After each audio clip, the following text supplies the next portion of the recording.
Өнөөдөр Александр хааны түүний байлдан дагууллын талаар мэдээлэл хүргэхээр бэлтгэлээ. За сүүлд бүх Грекийг нэгтгэн хаан ширээгээ баталгаажуулаад 40 гаруй мянган цэргийг цуглуулсан Александр хаан маань Багаазыг зорихоор болж байгаа юм. Манай эртний өмнөх 334 он Иллион хот буюу Домгийн Трой хот одоогийн Турк улсын Чанкале муж руу Александр хаан айрмаа дагуулan Дарданеллын хоолойг гатлан Азад хөл тавиад Иллион хотыг зорьсон байдаг. Энэ аяллыг хийх болсон шалтгаан нь аяндаа эхлэхийн өмнөх тахилын зан үйл гүйцэтгэх Троийн дайны баатар Ахиллесийн өвийг хөндлөх мөн грекчүүдэд өөрийгөө Грекийн өмнөх үеийн баатруудын залгамжлагч болгон харагдуулах Персийн эсрэг хийж байгаа аяндаа нь өөрийн ариун үүргийг биелүүлж буй мэтэр армийн тулалдах чадвар, морал, нийгмэл байдлыг дэвшлүүлэх зорилготой байсан байна. За үүнийг илтгэх нэгэн үйл явдал болсон байдаг нь Иллионы сүм болох Афинагийн сүмд очиж тахил өргөн сүмээс буцаж гарч ирэхдээ Илт бамбаа олсон гэх домог байдаг. За энэ Илт бамбаа нь өмнө нь Ахиллес баатрын Илт бамбаа байсан гэх домог байдаг. За зарим хүмүүс түүнийг Илт бамбааг нь дуурайлганд давтсан Илт бамбааг олсон гихч үгүйсгэл байдаг. За үүнээс цааш их зэрэгээ дагуулan Граникийн тулалдааныг хийх болсон байдаг. Газар зүйн барилшил нь Граник хот одоогийн Турк улс Бигагол. Александр хаан айрмаа дагуулan Граникийн голыг шууд гатлан Персийн сатрапууд буюу зах хязгаар нутгийн захирагчдтай шууд тулалдах эрсдэлтэй алхам хийсэн ч Грекийн явган цэргүүд болох фалангсчууд болон морьц цэргүүдэд Персийн сатрапууд буц цохигдсон Персийн баруун эргийн хот мужуудыг грекчүүд нэг нэгээр нь эзлэн авч эхэлсэн байдаг. Эргийн бомб хотуудыг эзэлснээр Персийн усан флотууд буух бомбдгүй болж бүрэн хүчээр нэгтгэх боломжгүй болж байсан. Үүн дээр нэмээд Грекийн армийн нөөц хангамж тасрахгүй болж арлаасаа тасрах эрсдлээ бол бууруулж чадсан нь одоо дайны үйл явцад Грекийн талд эргээр нөлөөлсөн байдаг. Александр хааны домогт үйл явдлын нэг нь Гордион хот буюу өнөөгийн Турк улсын Анкарагийн баруун хэсэгт өрнөсөн байдаг. За уг домогт хотын гол доших Гордионы зангилаа хэмээх олон зангилаатай олс байдаг аж бус олсны зангилааны учрыг олсон хүн Аз ТV-г эзэгнэх тавилантай хэмээх домог байдаг аж уг домгийг сонсон Александр хаан домгийг биежүүлэх зорилгоор Гордионы зангилааг тайлах гэж нэлээд удаан оролцсны эцэс бам хүчийг баримтжуулахаар зогсож байсан олонд хандан ийхүү хэлсэн байдаг юм байна. Уг зангилааг яаж тайлсан нь чухал биш. Тус зангилааг тайлах нь чухал юм гэж хэлээд олсыг сэлмээрээ тас чавчанд тайлсан байдаг. За энэ мэт үйл явдлуудын үр дүнд цэрэг гайрам ард түмнийг өөртөө татаж цааш явсаар Персийн нутаг Иесус хэмээх нэртэй авцал Персийн үндсэн аримтай нүг тулан тулалдах болсон байдаг. За энэ тулааны онцлог нь Александр хаан анх удаа хаадын хаан тухайн цаг үеийн Европ, Бага Азийг холбосон супер гүрэн болох Персийн үндсэн арим болон 3 дугаар дайрын хаантай нүүр тулсан явдал. Иесус хавцал нь одоогийн Сирийн хойд хил орчмын газар нутаг юм байна. Тус танд 3 дугаар Дайриус хаан 100 мянга орчим цэрэгтэй ирсэн гэх тоо байдаг ч бодит байдал дээр 50-аас 80 мянган орчим цэрэгтэй байсан бах магадлал өндөр юм байна. Тул тулалдаанд Персийн арим грекчүүдийн араас шахаж тулалдсан боловч улаан нарийн хавцалд өрнөсөн нь Персийн хүний тооны давууг арилгаад бах тоотой Персийн эсрэг тулалдж байгаа Грекийн аримд ялтанд хөтлөх одоо гол хүч болсон байна. Ингээд Граниксын Иесусийн хавцалд болсон тулалдаанаас Дариус хаан бол ухрах шийдвэр гаргасан байдаг. За энэ шийдвэрээс нь болж Дариус хааныг гутамшигтайгаар дайны талбараас цухтаасан гэж зарим түүхэнд бол харуулдаг. Тулааны шийдвэрийг Дариус хаан бол хаан үед биедан гаргах боломжгүй байсан бах магадлалтай. Учир нь тухайн цаг үеийн хамгийн том эзэнт гүрний хаанд дайны зөвлөгчд жанжид их байсан бах. За ийм ч учраас Персүүд ганц удаагийн Иесусийн хавцалдах тулалдаанаар хааныгоо алдаж нэг мөсөн дайнд ялагдах сонголтыг хийгээгүй ухрах шийдвэр гаргасан байх магадлалтай. Дарий хаан тулааны өмнө ялалт байгуулна гэдэгтээ бүрэн итгэлтэй байсан байгаа юм. Иймийн учраас өөрийн их болон эхнэр хүүхдүүдэд дагуулan дайны ялалтаа харуулахаар хамт ирсэн боловч харамсалтай нь тулалдаанд ялагдаж тэднийг олзны хүн болгон алдсан байдаг. Александр хаан Дарий хааны гэр бүлд хүндэтгэлтэй хандан тэднийг зүү ёсны хатан хаан гүнж нарын эрх ямтанд олзонд авсан байна. Энэ нь Александр хаан хожим нь Персийн эзэнт гүрний ард иргэдэд сайхан сэтгэгдэл төрүүлэх, тэдний эсэргүүцлийг багч болов зөөлрүүлэх, мөн ирээдүйд Персийн эзэн хаан болоход тус болох шалтгаантай. Үүнээс цааш манай эртний өмнөх 333-аас 332 онд Финикийн тулдаан өрнөж, тус тулдаанаар Александр хаан Ливан, Палестинийн нутгийг Персийн эзэнт гүрнээс таслан авсан байдаг. Холбогдол нь тэднийг Тэнгисийн флотын хүчийг их газраас бүрэн таслах ач холбогдолтой байсан. 332 он болоход Александр хаан Газагийн бүслэлтийг хийж өнөөгийн Палестин орчмын газар нутаг Газаг эзлэн аваад цааш Египтийн байлдан дагуулыг хийхээр дайнд бэлдэж эхэлсэн байдаг. Энэ үед Александр хаан 24 настай байв. Александр хаан Египтэд байлдан дагуулал хийсэн нь Александр хаан их цэргээ дагуулan Мемфис хот буюу одоогийн Каирын өмнөд хэсэг эртний Египтийн нийслэлд хүрэлцэн ирэхэд Египтийн ард иргэд бол Персийн дарангуйлал өндөр татвар зэрэгс бол аль хэзээний залхсан байсан тул Александр хааныг өөрсдийг нь Персийн дарангуйлалаас аврагч, чөлөөлөгч гэж хүлээн авч ямар нэгэн тэмцэлгүйгээр бууж өгсөн байв. Египтэд өөрийгөө алдаршуулн домогшуулж өөрийгөө нарны бурхны хүү хэмээн өргөмжилж манай эртний өмнөх 331 онд Египтэд өөрийн нэрээр нэрлсэн Александрия хотыг байгуулав. Газар зүйн байрлал нь Нийл мөрний баруун салаа болох Канопийн мөрөн орчим юм байна. Энэ газар байгуулах болсон шалтгаан нь тус мөрөн нь газар дундын тэнгистэй холбогддог учраас худалдааны стратегийн өндөр ач холбогдолтойгоос гадна Грекийн соёлыг түгээхэд өндөр тус тэмтэй аж. Манай эртний өмнөх 331 онд Александр хаан томоохон түүхэн үйл явдлын нэг нь Гавгамелийн тулдаан байдаг.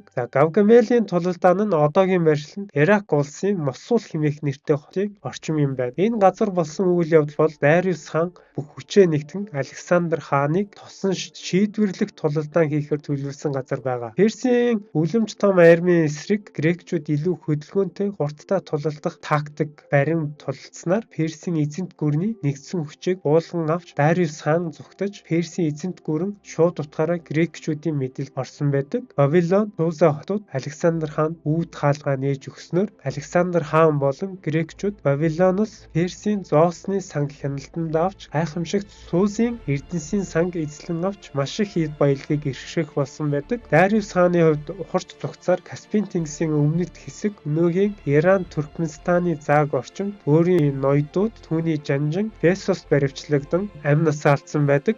Александр хаан Дариусын шарлыг хааны ёсоор Персеполист оршуулсан байна. Александр хаан ер нь өөрийн эзэлсэн газар нутгийн ёс соёл их хүндэтгэлтэй амдан тэдний ёсыг дагаж мөрддөг байсан нь хувь хүний олон үндэсний соёлыг ойлгож сонирхдог байсан мөн олон соёл иргэншлийг нэгтгэн нийгэм захиргаанд оруулах хүсэл тус газрын ард иргэдийг өөртөө татаж бага эсэргүүцэлтэй тулгарах зорилготой байсан байгаа юм. Грекчүүдийн хувьд энэ үйлдэлүүд нь хүндэтгэлгүй санагдаж Александр хаанд итгэх итгэлийг бууруулж эхэлсэн байдаг. Дариус хааны оршуулгын дараа Бесос хэмээх хүний урагч жанжныг Александр хаан барьж хороод Персийн хууль ёсоор шийтгүүлсэн байдаг. Манай эртний өмнөх 329-оос 327 он Персийн агуу эзэнт гүрнийг эзлэн авсан ч Александр хааны сэтгэл Аристотель багшийнх нь ярьдаг дорн оршсоор байсан тул дорныг үзэх байлдан дагуулах хүсэлтэд хөтлөгдөн Афганистан, Тажикстан, Узбекистан, Памирын улсын зүг тухайн үеийн бактерия согд Оксиартесийн газрыг чиглэн байлдан дагуулж Азийн уулархаг бүсийн гүн рүү орсон байдаг. Энэ газар нутгийн язгууртнуудын хүчтэй эсэргүүцэлтэй олон сар үргэлжилсэн тулдаанууд өрнөж грекчүүдийн ялалтаар өндөрлсөн байдаг. Энэ байлдан дагууллын явцад Александр хаан согдын язгууртан болох Окситресийн охин Роксанаг гэргээ болгон авсан байдаг. Энэ нь мөн адил нутгийнхны эсэргүүцлийг зөөлөх улс төрийн шийдэл байсан. Энэ үйл явдал нь Грекийн жанжтад бол эсрэгээрээ хааныг эсэргүүцэх шалтгаануудын нэг нь болж өгч байсан. Ингээд цааш Азийн газар нутагт орж ирээд манай эртний өмнөх 327-оос 325 он болоход Александр хаан 30 нас орчим хүрч байж эцэргээ дагуулan Энэтхэгийн аян дайныг эхлүүлсэн байгаа. Энэ аян дайн бол маш хүнд нөхцөлд өрнөсөн байдаг. Байгаль газар нутгийн онцлогоос шалтгаалсан хүндхэн сорилтууд бол грекчүүдийг ухтаж авсан. Үүн дээр нэмээд соёлын хувьд маш зөрүүтэй байдал нь Энэтхэгийн жижиг овог хүн ардын хүчтэй эсэргүүцлийг бий болгож өгч байсан. Манай эртний өмнөх өмнөх 326 онд Гедаспесийн тулдаан буюу одоогийн Пакистаны газар нутагт Энэтхэгийн хаан Порус хаантай тулалдсан байдаг. Энэ дайнд грекчүүдийн ялалтаар дууссан боловч грекийн арим энэ тулаанаас ихээхэн хохирол авсан байдаг. Учир нь өмнө нь тулалдаж байсан цэрэг аримаас өөр зохион байгууламжтай тулалдах арга байрал, газар зүйн байдал нэг зөрүүтэй байсан нөлөөлж байсан баг. Хоор хааны хүчрхэг заанц цэргийн анги нэгтгэл зэрэг нь болоод грекчүүдэд гинтийн зохиол болж өгсөн хэдий ч Александр хаан тулааныг ялдаар дуусгаж Хоор хаан ялагдсан хэдий ч Александр хаан Хоор хааны эр зөргийг гайхамширч түүнийг хаан хэвээр нь үлдээсэн байдаг. Гайхамшигт ялалт байгуулсан Александр хаан ганг мөрөн хүртэл дайрах шийдвэр гаргасан ч өмнөх тулалдаанаас их цохилт авсан цэргүүдийн холилдох чадвар сэтгэл зүйн унсан байсан. Үүн дээр нэмээд газар зүйн болоод цаг агаарын сорилтууд бол давж гарахад хүнд сорилт болж исэн. Борооны үйлрэл зэрэг нь болоод дайчдад цааш давших шийдвэрийг эрс эсэргүүцэн татгалцахад хүргэсэн байдаг. За ингээд цэрэг арим нь нэгэн зүгт харахаа болсон гомдсон Александр хаан өөрийн хүслийг биелүүлэхээр ганцаараач болов цааш тулалдан давших болно хэмээн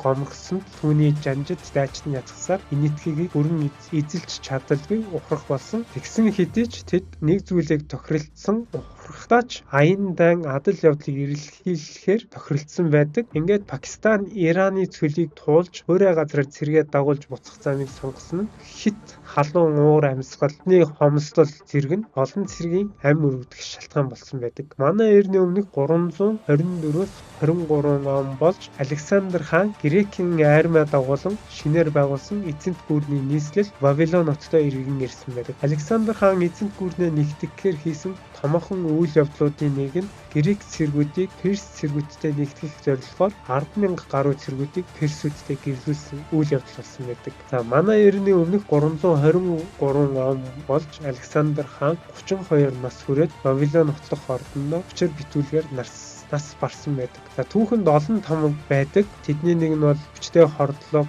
Ираны цөлийг туулж байх явцдаа халуун орны өвчнөөр өвчлсөн гэх таамаг байдаг. Малария магадaltaй гэсэн таамаг байдаг. Архаг ядаргаа гэсэн таамаг байдаг. Дээрх шалтгаануудын айланч бай 12-оос 13 хоног үн дээр өвдсөний эцэс 32 наснда өөд болсон байдаг. Агуу хааны шарилыг Египт рүү Александр хот руу оршуулсан гэдэгч агуу хаан Александрын шарил одоо ч олдоогүй хэвээр байгаа. Түүний нас бармагт эзэнт гүрнийхэн төвлөрсөн удирдлага галгавуулж Грекийн томоохон генералууд эзэнт гүрнийг хуваан авч захирч эхэлсэн байдаг. За задрах болсон шалтгаан нь Александр хаан өөд болохоос өмнө өөрийн тодорхой өв залгамжлагч зарлаагүй. Мөн түүний генералууд бие биедээ итгэдэггүй. Бүгд хаан болох хүсэлтэй байсан дээр асар том газар нутгийг хамарсан эзэнт гүрнийг нэг төвөөс удирдах боломжгүй байсан. Ард иргэдийнх нь хувьд бол соёл үндэсний хувьд их олон ялгаатай байсан нь бутрах шалтгаан болсон байдаг. Александр хааны байгуулсан Грекээс Энэтхэгийн хойд нутаг хүртэлх эзэнт гүрэн нуруу унсанч түүний үйл хэрэгээс хүн төрөлхтөнд үлдсэн өв нь Грекийн хэл, шинжлэх ухаан, урлаг, философи, дайн тулааны тактик нь Hellenistic соёл өв болон үлдэж эдгээрээс дурдвал Александр хааны байгуулсан 20-30 гаруй томоохон хотууд Александр хааны эзэнт гүрний задарлаас 3 том эзэнт гүрэн бий болж худалдааны олон замуудыг бүрдүүлж хожим нь Ромын эзэнт гүрний өмнөх суурь болж өгсөн байдаг. За мөн соёлын интеграц хүн төрөлхтний дунд асар их хурдтай явагдаж эхэлсэн байдаг. Цэрэг дайны тактикууд дипломат харилцаа хөгжиж сайжирсан байдаг. Мөн Платон, Аристотель, Евклид, Архимедийн бүтээлүүд дэлхийд тархаж эхэлсэн нь хүн төрөлхтөнд үлдээсэн түүний том өв юм аа.